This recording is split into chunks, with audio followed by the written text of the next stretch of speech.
Welcome to the Minnesota Rovers Tuesday evening presentation. Minnesota Rovers is an outdoors club based in Minneapolis, St. Paul. Our members organize trips that range from 1 hour to 2 weeks in Minnesota or further afield. Examples of our activities include hiking, biking, backpacking, skiing, snowshoeing, paddling, and rock climbing. We also organize conservation and trail clearing trips. Our members have experience and skills in many outdoor activities, so if you want to learn a new outdoor activity, we can probably help you. For more information, go to mnrovers.org.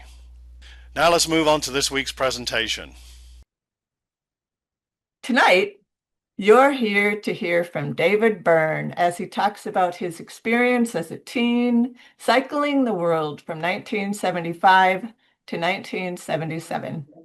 David joined Rovers in 1998, met Julie Retka on a Rovers bike ride in 1999, and married in 2003.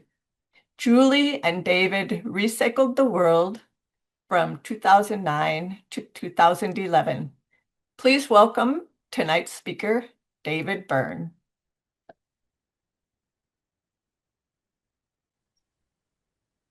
I started writing a book about my trip in 1978, but only wrote a few paragraphs about getting the idea to cycle the world. I implied it was while earning cycling merit badge with my friend Kurt Isaacson. Oh, I forgot to say that I want you to save your questions until the end. You can put them in the chat. It's pretty easy for me to go back to a previous slide. I didn't know if my trip was feasible when I got the idea. I kept it in the back of my mind, comparing it to other possibilities after escaping from high school. And the more I imagined it, the more real it became. When I wrote that sentence in 1978, I didn't know about this artwork from 1965 showing me escaping from school. Maybe my urge to escape, to explore, was innate. When I was 10, I ran away from home and wandered past Wanderous, 7 miles west of Amory. I told a friend I was headed for California, but worried about crossing the Rocky Mountains. An article in this 2013 issue of National Geographic titled Restless Genes suggests a gene may be linked to an urge to explore. Roughly 20% of humans carry this variant, which has been tied to traits such as curiosity and novelty seeking. I was 11 in 1968 when this issue of National Geographic arrived, featuring a teenager sails the world alone. It planted a seed in my imagination. 2 more issues in 1969 and 70 followed the journey of Robin Lee Graham. World roaming teenager sails on. If a teen can sail around the world, I wondered, then why can't I bike around it? I did not get far writing my book in 1978, feeling it would be easier to redo the trip than write about it. So in 2009, I retired early and began recycling the world with my wife, Julie. We cycled north to south from Amory to Ushuaia, and then Cape Town to Berlin. I had a digital camera, a notebook computer, and a blog followed by friends worldwide as we cycled. I felt I was competing with my younger self. How in the world did that young whippersnapper do it, I wondered. So now, 50 years later, I finally published a travelogue of that first trip around the world titled I Rode On. A Teen Cycles the World 1975 to 77. I embarked on this journey with delusions of grandeur and kept a journal along with photos, recordings, maps, and news clippings because I was sure that some future biographer would treasure my boxes of mementos.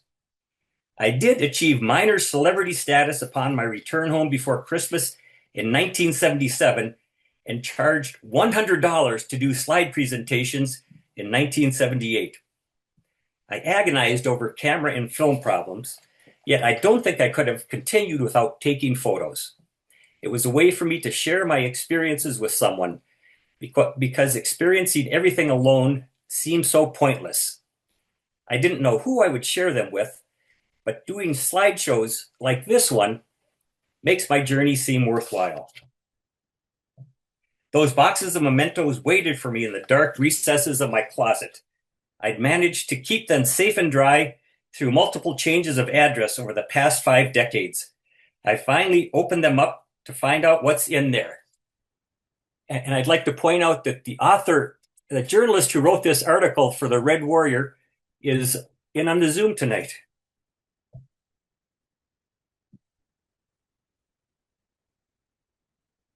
Day 1.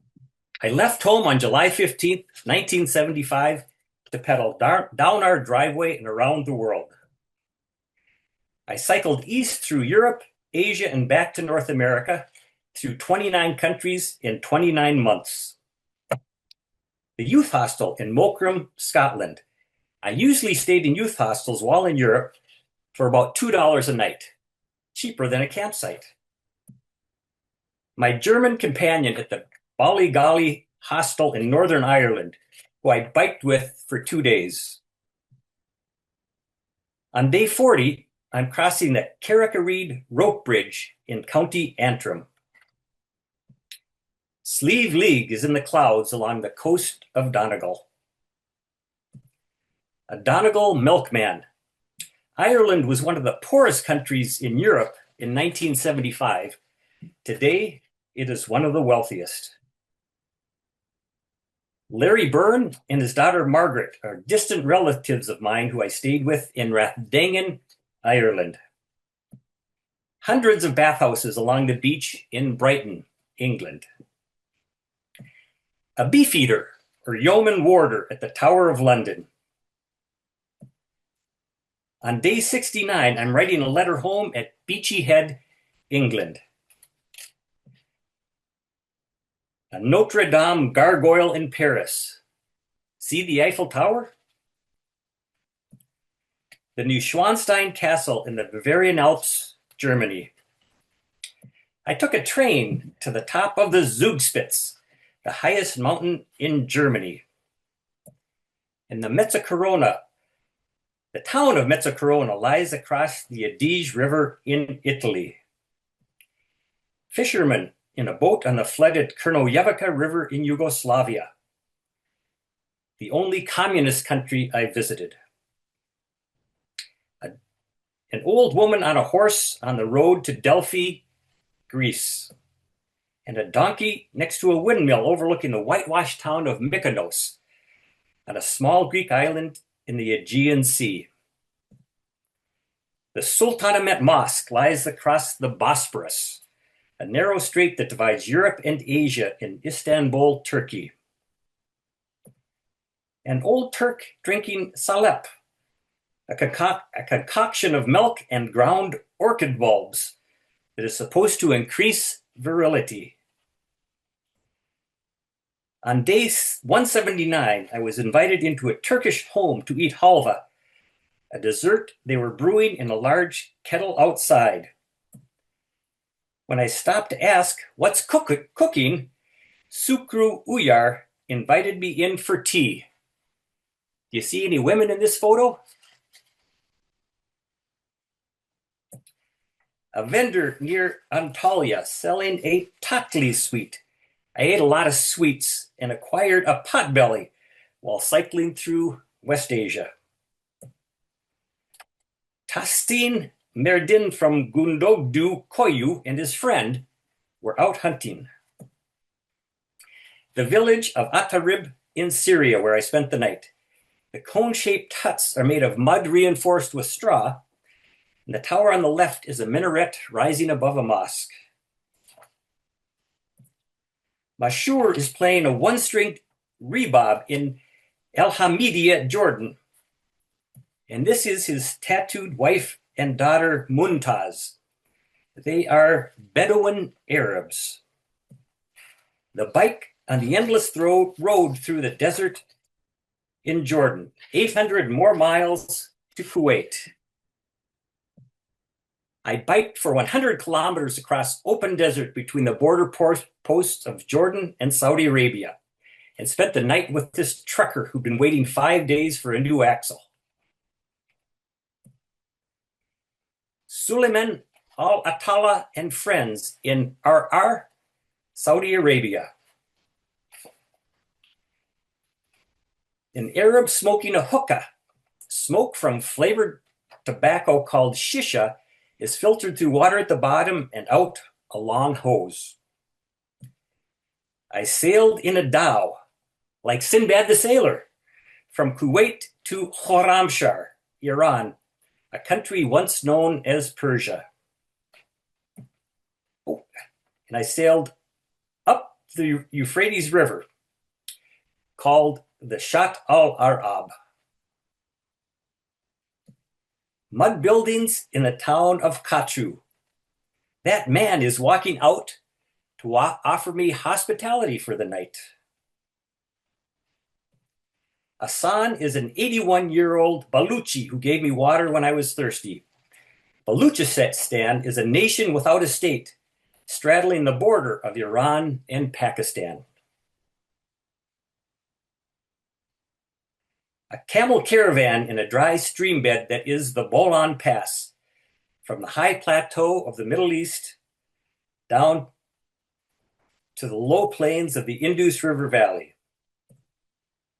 On day 296, I made a nose guard for sun protection. The Bolan Pass and the Khyber Pass are the two main routes to the Indian subcontinent. Zahur ul-Haq was my host in Jatpat, Pakistan, where I spent 3 days recovering from heat exhaustion. Camel-powered irrigation near the Indus River. The Iceman cometh, a welcome sight in 115-degree heat.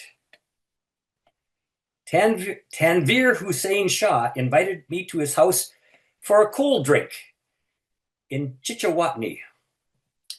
And these are his smiling children. I am kneeling towards Mecca in the Badshahi Mosque in Lahore, Pakistan. The Golden Temple in Amritsar, India, is the center of the Sikh religion.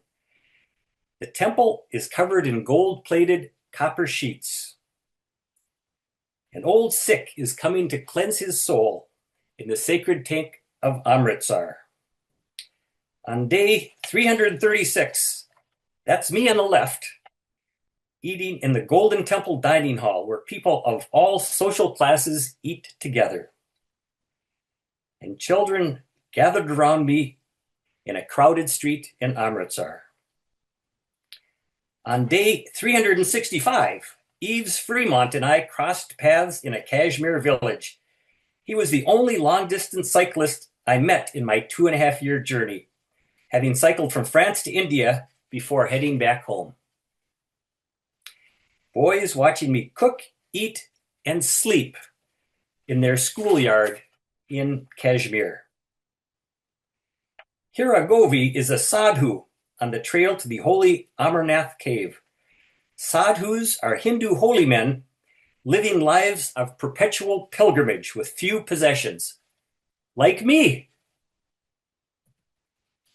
Tashi Sonam Lama, Lobsang Kindin Lama, and friends at a Buddhist festival in Molbek, Ladakh, India. Ladakh had just opened to tourists 2 years before I got there. On day 394, I'm drinking cold, clear water from a mountain stream while climbing Fotu La Pass. The yellow cloth is sun protection, and the white cap is kept wet to prevent heat exhaustion. The town of Lamayuru. The large building on top is a Gampa, a Tibetan Buddhist monastery. Lamayuru Gampa may be 1,000 years old. It sits at an elevation of 11,500 feet or 3,500 meters. I stayed there 2 nights.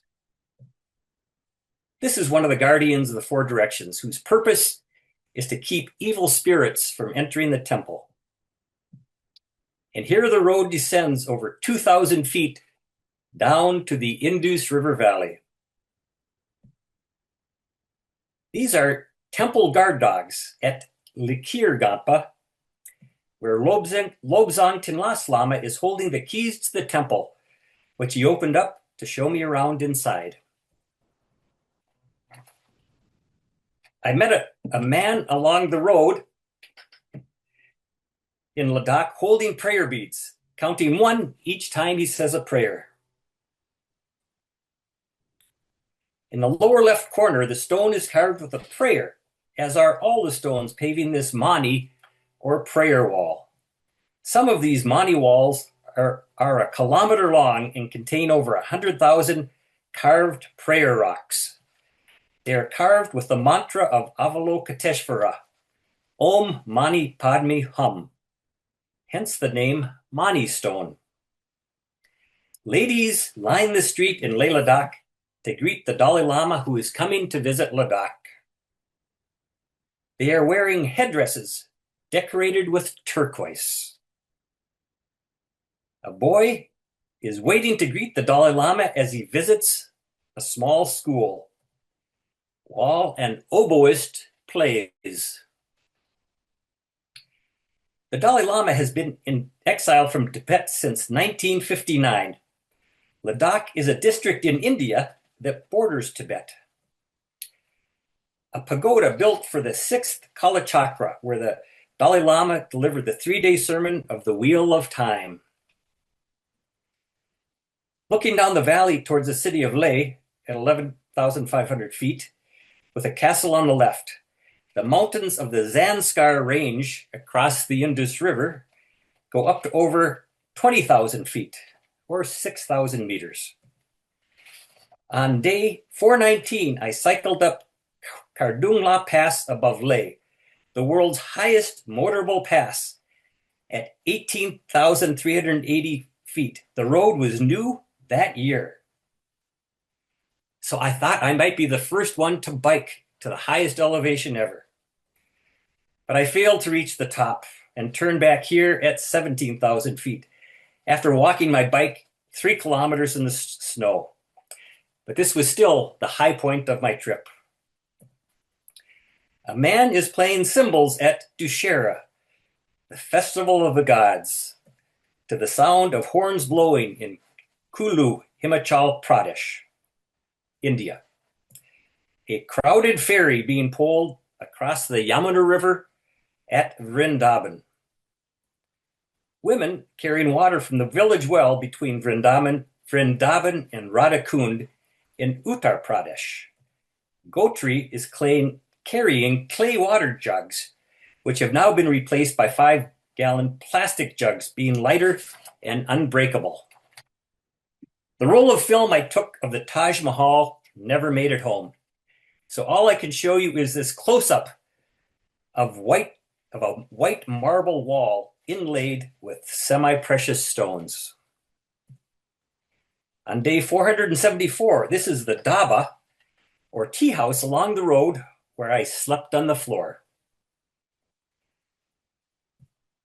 And rising above the terraced foothills of Nepal is the Himalayan peak Machapuchari, almost 7,000 meters high, which is sacred and unclimbed. And Annapurna behind it is the 10th highest peak in the world at over 8,000 meters. A Buddhist funeral procession coming down the trail from Sarangkat, taking the body to be cremated in the valley at Pokhara. They stopped every once in a while to blow on these horns in order to confuse evil spirits. So that's the only trek I did in Nepal. It was just a 1-day trek, so I didn't need a guide or permits. Temple roofs in Kathmandu, capital of Nepal. Shantosa is pushing a wheel near Bansai. I had a toy like that, only it was made of plastic. Miya and Modu are Nepali children who I bribed into stopping for a photo. A crowd who gathered around me when I stopped to eat. Some people I met had never seen a white person before. Mona Rowan Doan Day with a load of hay on the road to Calcutta. And Abdul Kalam is hauling goats on his trike in West Bengal, India. in a sailboat on the Hooghly River near Calcutta. A man-powered rickshaw on a crowded street in downtown Calcutta. Nobalik Mia is a Bengali farmer who is outstanding in his field. Sunset in Dohazari. Bangladesh lies on the world's largest river delta where the Ganges and Brahmaputra rivers flow into the Bay of Bengal. Cycle rickshaws in Chittagong, Bangladesh, near the Chandanpura Mosque. A Buddhist monk at Shwedagon Pagoda in Rangoon, Burma.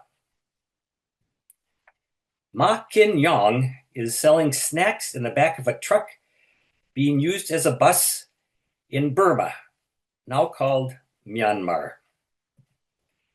And on day 531, I'm sitting with Buddha in one of 10,000 ruined pagodas in Pagan, the ancient city of Burma. Girls are washing clothes at the village well. My tape recorder was stolen while I took photos at the silk market by a klong, or canal, in Bangkok, Thailand. I spent the night with the Grisomjit family in their house on stilts over a river. On day 561, I'm pushing my bike up a bad road on the untouristed island of Koh Samui, Thailand. This big Buddha is on Koh Samui. And luckily it didn't rain for the 3 days I was biking on, probably 4 days, on 400 kilometers of mud roads in Sumatra, Indonesia. A home on stilts over the water that's growing rice seedlings in the fenced-in areas. And this live pig is being hauled on a bicycle in Sumatra. A man and his children are fishing in a roadside ditch near Jakarta, capital of Indonesia. This is Mukshan, an old Javanese man holding a crowbar. And women harvesting rice in Java. Their woven coolie hats offer protection from both the sun and the rain. Our Tom is smoking a churut, a clove and tobacco cigarette. Pura Ulun Danau Bratan Temple was built in 1633. Bali is a Hindu island in the world's most populous Islamic country. Women carrying offerings to a Hindu temple. The offerings can weigh over 100 pounds. And a Balinese funeral procession. Can you spot the foreigner? And the cremation in Kuta Beach. When my family looked at these slides before I got home, they thought this was a barbecue. A Prahu sailboat on the beach in Padang Bai, Bali. A Balinese girl with 2 toddlers. Hamak Basia is on the island of Lombok. His lips are red from chewing betel nut, used as a mild stimulant.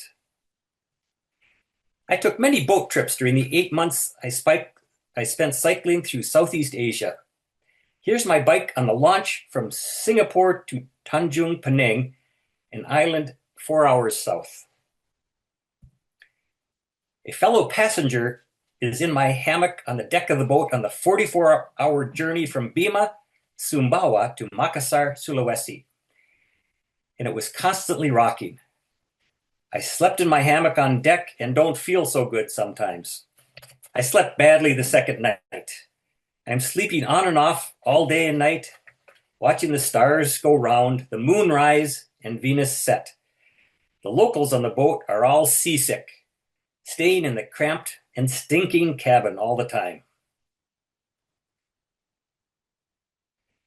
I spent 3 nights crossing the Teluktamini, an equatorial gulf, on a boat named the Teluktamini.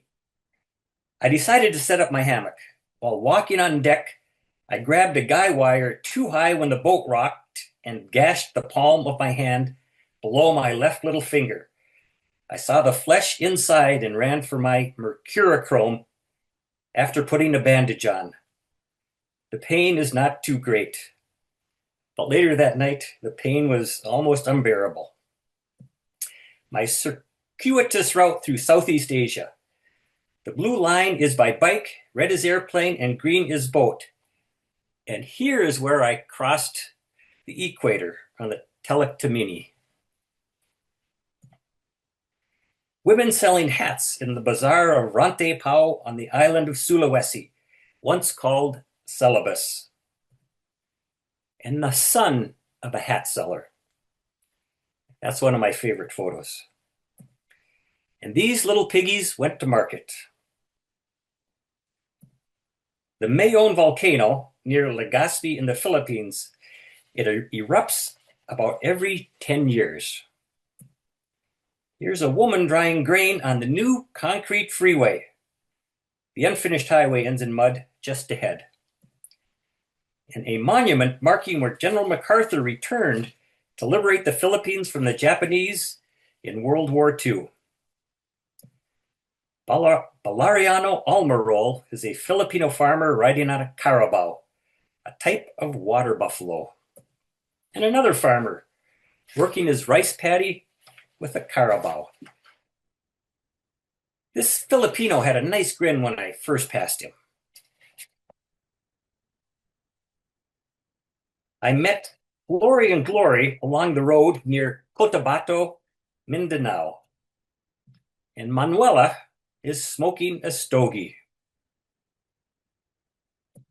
Philomelda is holding a parasol to keep her skin from getting darker. And here I am on day 754. Some Filipinos thought I looked like Jesus.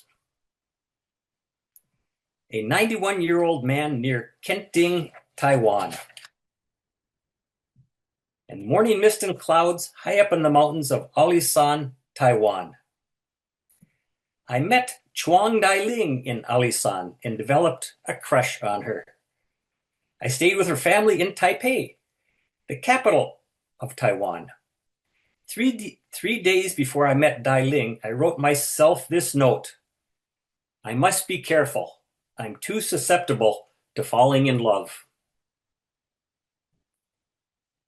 I stopped to take a photo of some girls walking to school, and some boys ran over to get in the picture, posing and showing off near Balsan-ri, South Korea. A man with a pack rack near Hangjeong. An 81-year-old man I met along the road in Yeongdong, who wrote his name and address for me in Korean. Uniformed Japanese school children walking hand in hand. And some girls wearing traditional costumes on a national holiday. A woman selling candy and stepping stones across a pond at Heian Shrine in Kyoto. The Alaskan Highway crosses the Continental Divide in the northern Rockies of British Columbia. The Alcan had 1,000 miles of gravel back then. Now it is mostly paved. Frost formed on my beard and hair on many occasions. On day 849, I woke up in a ditch to find my tent covered with snow. Oh, I forgot to mention, I departed Fairbanks on the 15th of October. I got off to a slow start, taking time to cook breakfast, staying in my warm sleeping bag. Eventually, I packed my frozen gear onto the bike and kept on biking down the slippery Alcan. In below zero temps, sundogs appeared at dawn in Craik, Saskatchewan. Mom saw me for the first time in 29 months at the Canada border near Williston, North Dakota. On day 892, Wisconsin welcomed me back home on the 22nd of December, 1977. I got a lot of media attention upon returning home, but in 2011, Julie and I got almost no media coverage after recycling the world. This is the 1977 Byrne family Christmas photo with our house behind us across the Apple River in Amory, Wisconsin. I met fellow travelers who, though impressed with my travels, were even more impressed that Mom and Dad supported me. That's the end of the slideshow, but let me show you my journal entry from 50 years ago today, on November 25th, 1975. This is day 134, a snowy hillside east of Ivangorod, Montenegro, which was then part of Yugoslavia. And the day before, on day 133, I am across the pass at Tara River, Kološin, Montenegro. Okay, so are there any questions? The itinerary, I traveled east around the world through Europe, Asia, and North America, and my goal was to cross the oceans at the narrowest spot. So even though I could have got a cheaper ticket from Japan to Los Angeles with a layover at Hawaii, I wanted to go to Alaska, even though it meant coming back in winter. Okay, Hugh said, so great that you recorded the names of so many people. You pronounce them so carefully. And maybe they will see their younger selves in this presentation. Yeah, that was important to me that before I would take a picture of somebody, I like to get to know them, and actually learning to pronounce names of places and people was important, because people wouldn't understand me if I didn't pronounce the name of the town I was heading for correctly. And that was a big part of the trip. And Kim, Bali, what great expressions, David.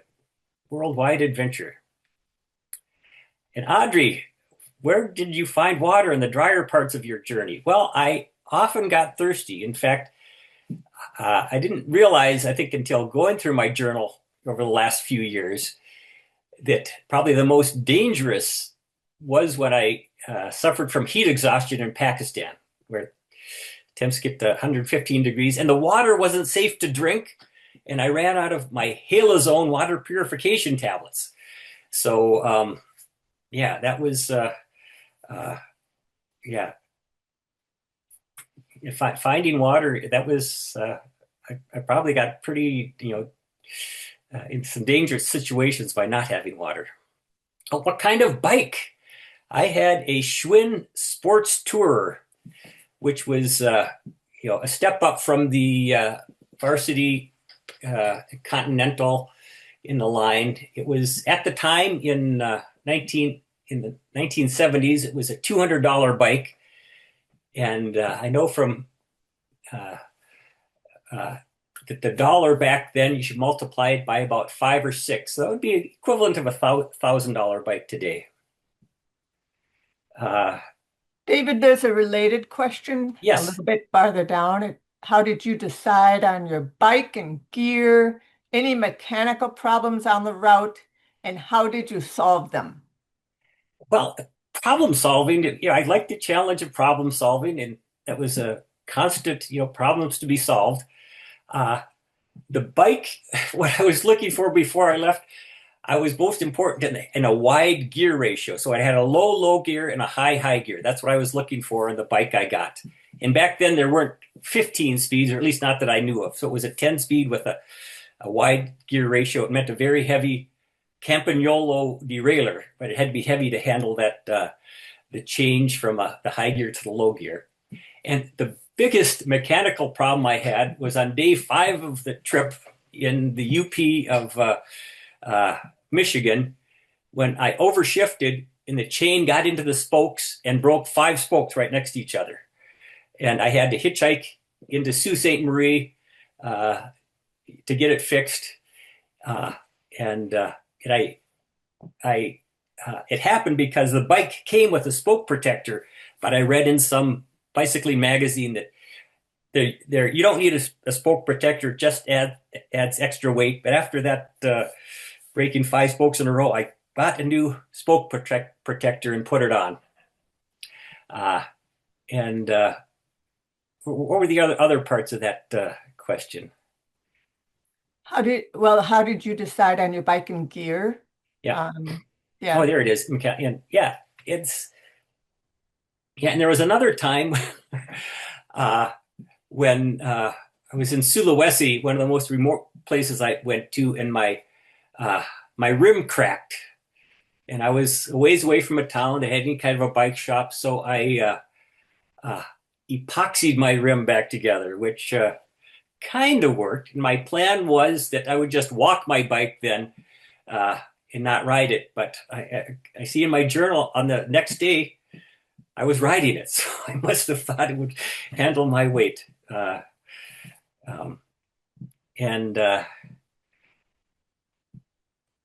camera, the camera was important to me. And I had an Olympus OM1 camera, which at the time was it was a full frame SLR, but it was smaller than the standard cameras at the time. Okay, and Ruth wants me to show the overall map again. Do I need to screen share again? Can I do that? Yep. Okay. And there we go. Yeah, we could leave that up there if you want to look at where I went. So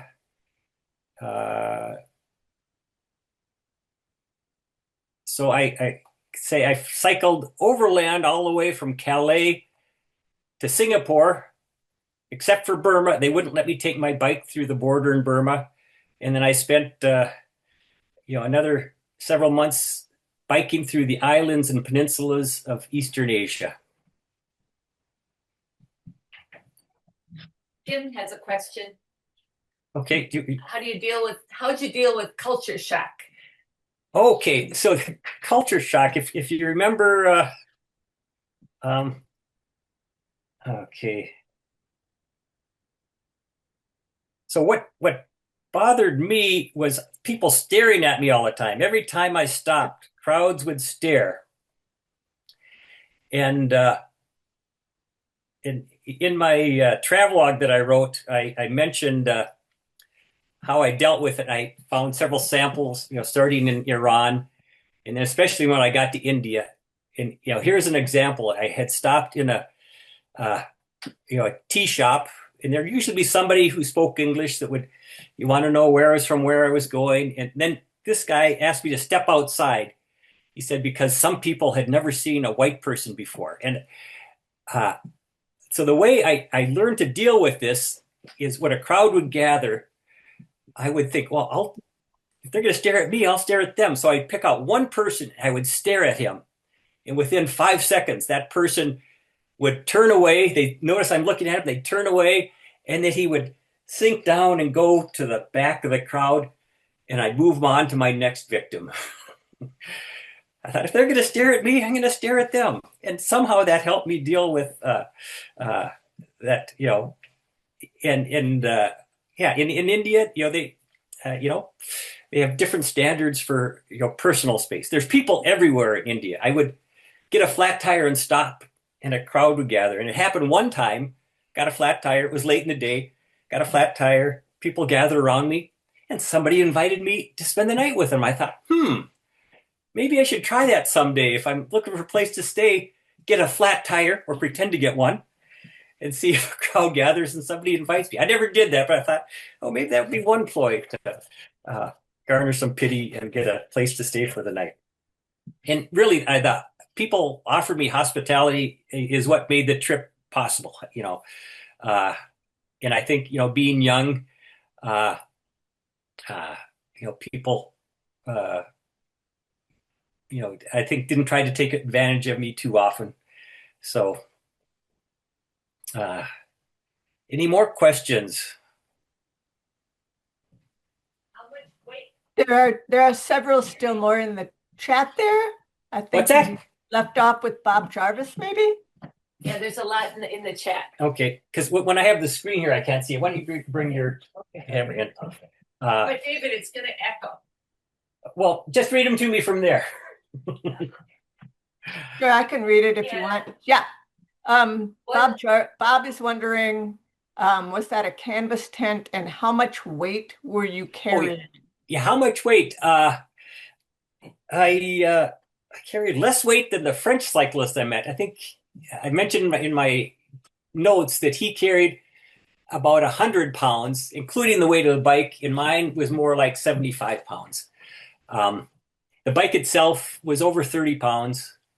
And that tent is actually, at the time I left, I didn't know if solo tents existed, so I designed and made my own. I made it without poles. It has to be strung between two trees, but I could, in a fix, I could put the front end of it on the nose of the saddle of my bike, and I had a good kickstand, and I could find a stick to hold up the rear end. And that was a pretty lightweight tent, a nylon tent. That was maybe 3 or 4 pounds. So there's a question here about how you navigated without GPS. Yes, how did people survive without GPS? I love maps, and I was always looking for a better map. And even though printed materials are heavy, I had several maps with me. I had there's a series of maps from England, the Bartholomew maps. They had like the Bartholomew map of the Middle East, the Bartholomew map of South Asia. It would show a large area it was a dependable map, where the roads were. And then along the way, every time I crossed a border, I would look for like a national road map that would have more detail. In fact, going into Kashmir, India, I had a topo map that I loved. You should see the elevations better. And yeah, I got pretty good at using maps. And there were only 2 times I got lost. One in Taiwan, one of the few countries that the road signs were not in our alphabet. They were in Chinese characters. And it was a day, it was foggy, and I was heading out of town, and I couldn't see which side of me the mountains were on. And I got like 20 miles before I was turned around. And the only other time I went the wrong way was the last day of the trip when I stopped for breakfast in Cambridge, Minnesota. And I was, somebody was interviewing me for the local paper, and I leaned my bike against the hotel restaurant in the main intersection in town. I leaned my bike facing north instead of east. And so after I was done with being interviewed at breakfast, I got on my bike and rode it the way it was heading. And I got 5 miles north of Cambridge before I realized. So it's like, so that second time I was, it was being hounded by the media that confounded me. I thought that was kind of funny. My last day of the trip going the wrong way. So Bruce is wondering if you carried cash for the whole trip or if you were sent funds along the way. So the way I got money was I had an American Express credit card in my name because my dad was a member, and they have offices all over the world, and one of their services is they will cash a personal check and issue you traveler's checks, and they would do it up to $500 at a time. You couldn't do it more than every 3 weeks, which was plenty for me to live on. So I would plan to I had a list of where the American Express offices were, and many times in the trip I was running low or running out of money, and dealt with it in various ways. And I did keep a secret stash of money rolled up inside my handlebars. You can take the handlebar cap off, but that's where I had some spare bills in case I got robbed or something. So Jen is wondering how many flat tires you had and if you had enough fixing supplies. Yes, so I had 87 flat tires, and but I was also bothered by 58 broken spokes. I went through 8 chains, getting about 6,000 kilometers per chain, and 6 freewheels for about 8,000 kilometers each. That's 5,000 miles. I replaced my tires 16 times with the durability ranging from under 500 kilometers on a made in India tire to over 10,000 kilometers on a Schwinn tire that Dad sent to me in Kathmandu.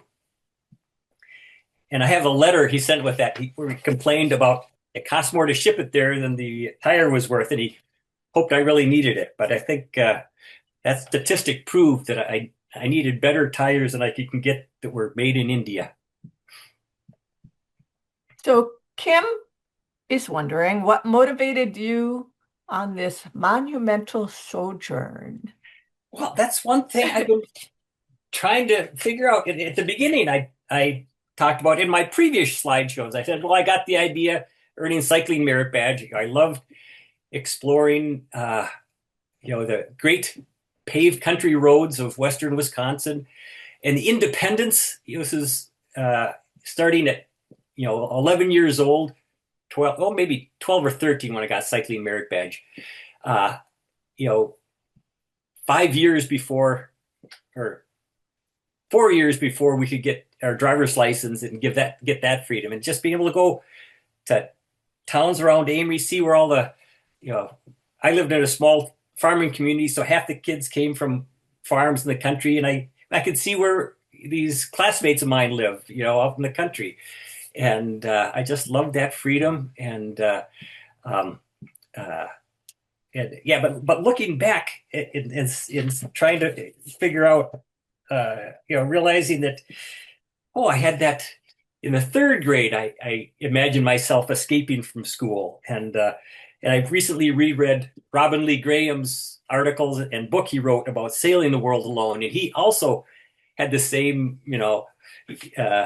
kind of drive from an early age. Didn't like school, and my parents, I think, realized I didn't want to go to college after school, and they had, they're willing to pay for a college education for each of us 6 kids, and they were willing to see this traveling the world as an alternative form of education, and so that's really what made the trip possible. Having my parents had faith in me. Couple more questions left here. Carol is wondering how you communicated. Well, traveling alone, I needed to make myself understood. And I started out in Europe. I would get Berlitz travel guides, Berlitz phrase books, which would have, the phrases a traveler needs to know. And I would memorize them or point, to what I was trying to say. And once I left the European countries, I couldn't find phrase books.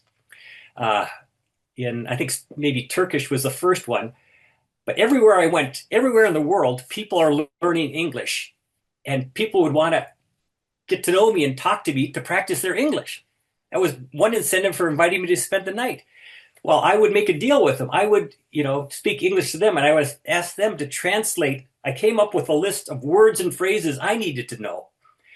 And, I would have them translate it, and I would just write it down phonetically, to get the pronunciation right. And I would practice that. And I remember, for example, in Greek, in Arabic, in other languages in that area, they have a KH sound that we don't have. And I would just say K. And it happened in Greece. I wanted to buy a map, and I asked for a karta, which is a card. I didn't say harta. And so I practiced while I was biking. And the first major city I went to in Iran is Khorramshahr. And I was practicing coughing up Khorramshahr, because it was like coughing, like you have phlegm in your throat, like ha, ha, Khorramshahr. I had to get that sound that we don't have. So Dan is wondering, since this was a substitute to a college education, what was perhaps your biggest takeaway from all your travels? Oh, is that Dan York, the Yeah. school photographer for who I think may have taken uh, this picture? I think that might have been for the school paper. But anyway, the biggest takeaway that the world, everywhere in the world, people are friendly. Um, at the time I went, it wasn't long after the Vietnam War, and I think we saw the world at war. I mean, that's how America learns geography is through wars. Nobody knew where Vietnam was until the war. It may be the same thing could be said about Ukraine. But I wasn't in a military uniform. I wasn't a threat. I think being on a bicycle made me more approachable. And people wanted to be friends with me. And also the world, we tend to think of the world as being so big that it's infinite. Well, I proved that it's not infinite. The world is small enough you can bike. You can get anywhere in the world on a bike. It's just, and now I have to say, that picture with 115-degree heat, in a lot of those countries, very crowded, are getting too hot to live in now, which is climate change. And kind of related to that, places like Delhi, India, has terrible pollution that is also killing people. And so the pollution and the heat, I think we're lucky to live in a place that still gets cold. Jerry is wondering how many calories a day you were eating. Boy, I did not count the calories, but I don't know if I have pictures of me that you could actually see some pictures, the potbelly I had from my sweet tooth. But I did not really lose a lot of weight. And I didn't count calories, but what this one? No, you can't really see much of a potbelly there. There was one.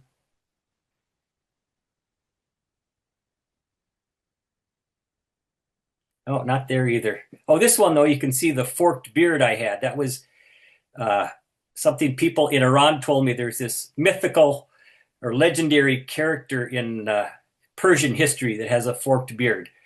So people saw that mythical feature in me. There was a question about a picture of the Dalai Lama, or that was related to the Dalai Lama, and it looked like there was a Nazi swastika. Oh, yes. That is, in fact, does that picture have it? Yes, you can see it goes both directions. Here, it's kind of going this way, and here it's going the other way.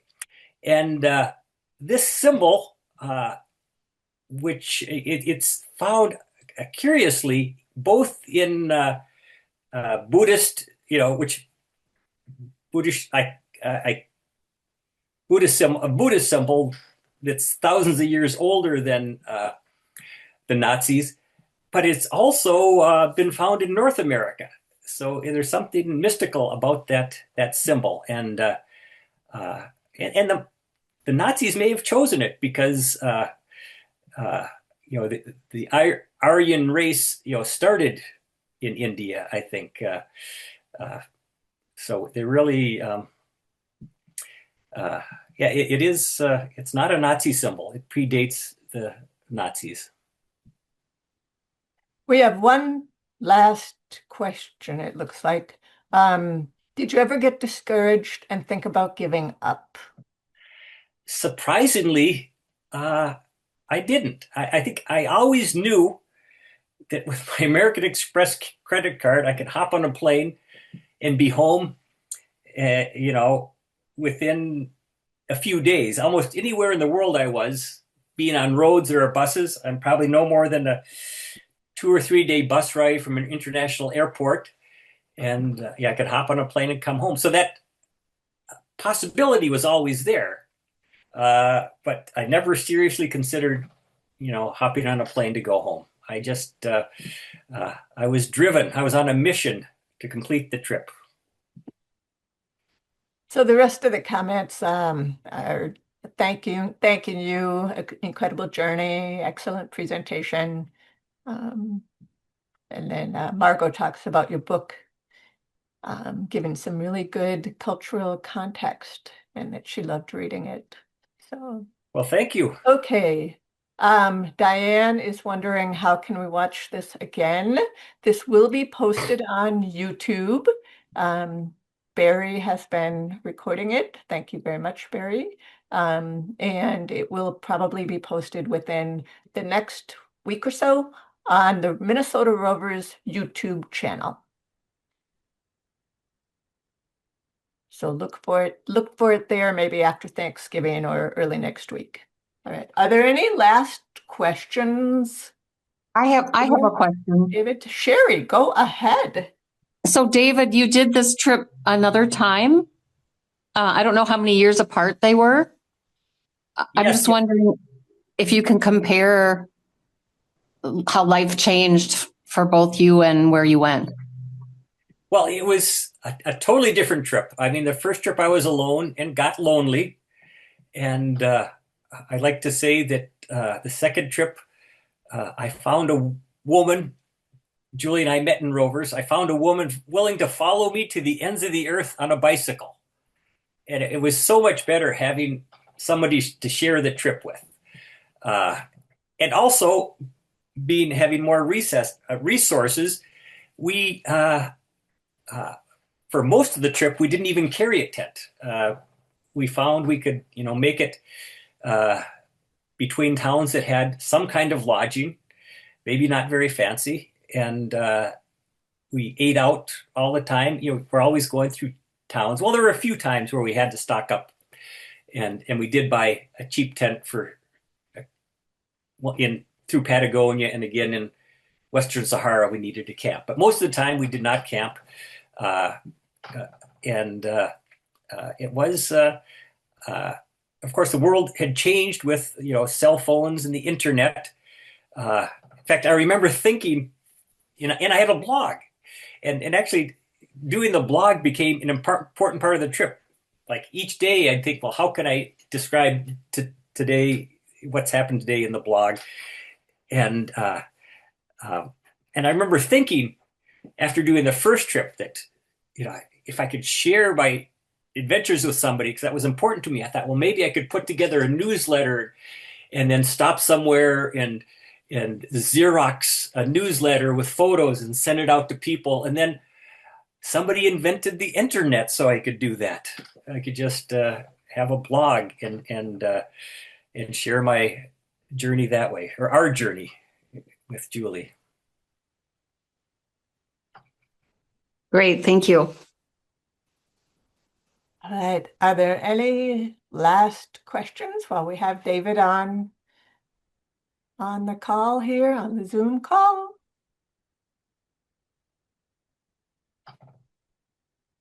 All right. Oh, David, did you put your URL for your Yeah, should I do that again? Yeah, why don't you, just in case someone came on after you posted it?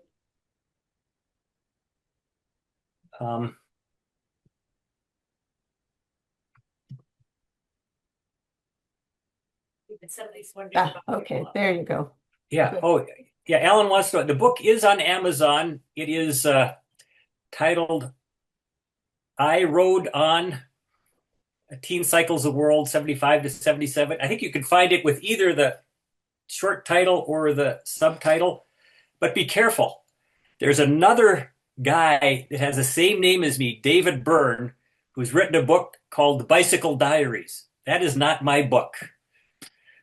So if you buy that one, you're not getting my story. Okay, well, I'll ask questions one more time, but if there aren't, I guess we will thank you, David. Thank you again for joining us. Really appreciate it. Photos were amazing, and we'll look forward to maybe another amazing presentation in the future on another trip. Thanks for watching this Minnesota Rovers presentation. If you want to see more, please click on the link to our channel or the subscribe button below. Thank you.